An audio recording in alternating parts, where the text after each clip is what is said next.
ಒಗ್ಗಟ್ಟಿನ ಸಂದೇಶನ ಸರ್ ಅದು. ನಿನ್ನೆ ದಲಿತ ಸಂಘಟನೆಗಳು ಹೇಳಿದ್ದಾರೆ, ಈ ಸಾರಿ ದಲಿತ ಸಿಎಂ ಮಾಡಲೇ ನಾವು ಸುಮ್ಮನೆ ಬಿಡಲ್ಲ, ಈಗಲೇ ಮಾಡಬೇಕು ಅಂತ. ಈಗ ಅವಕಾಶ ಬಂದಿದೆ, ಮಾಡಲೇಬೇಕು ಅನ್ನೋಂತ ಒತ್ತಾಯ ಮಾಡ್ತಾ ಇದ್ದಾರೆ. ಅಲ್ಲ, ಅವರು ಒತ್ತಾಯ ಮಾಡೋದು ತಪ್ಪಿದ್ಯಾ? ತಪ್ಪಿದೆ ಅಂತ ಹೇಳಿದ್ರೆ ಅದಕ್ಕೆ ಉತ್ತರ ಕೊಡೋಣ. ಅವ್ರ ಅಭಿಪ್ರಾಯಗಳು ಹೇಳ್ತಾ ಇರ್ತಾರೆ. ಈಗ ಬಹಳ ಜನ ಬೇರೆ ಬೇರೆ ಅಭಿಪ್ರಾಯಗಳು ಹೇಳ್ತಾ ಇದಾರಲ್ಲ, ಈಗ ಅದೇ ತರ ಅವರು ಹೇಳಿರ್ತಾರೆ.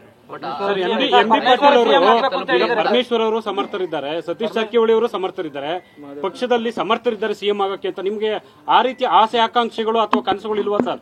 ನೋಡಿ, ಬಹಳ ಜನ ಸಮರ್ಥರಿದ್ದಾರೆ ನಮ್ಮ ಪಾರ್ಟಿಯಲ್ಲಿ. ನಾವು ಕಾಂಗ್ರೆಸ್ ಪಾರ್ಟಿ ಈ ದೇಶಕ್ಕೆ ಎಷ್ಟು ಜನ ಮುಖಂಡರನ್ನ ಹುಟ್ಟಾಕಿದೆ ಹೇಳಿ.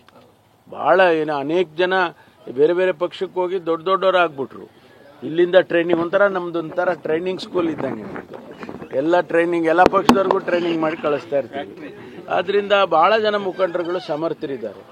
ಆದರೆ ಅದರಲ್ಲಿ ಯಾರನ್ನು ಆಯ್ಕೆ ಮಾಡ್ಕೋಬೇಕು ಅದು ನಮ್ಮ ಹೈಕಮಾಂಡಿಗೆ ಬಿಟ್ಟಿದ್ದು. ಒಂದು ವೇಳೆ ಅಂಥ ಸಂದರ್ಭ ಬಂದರೆ, ಈಗ ನನಗೆ ತಿಳಿದಂಗೆ ಅಂಥ ಸಂದರ್ಭ ಇಲ್ವೇ ಇಲ್ಲ ಸರ್. ಒಂದು ವರ್ಷ ಕೆಪಿಸಿಸಿ ಅಧ್ಯಕ್ಷರಾಗಿದ್ದಾರೆ, ಮಾದೇವಪ್ಪನವ್ರು ಮಾತಾಡ್ತಾರೆ ಕೇಳಿ.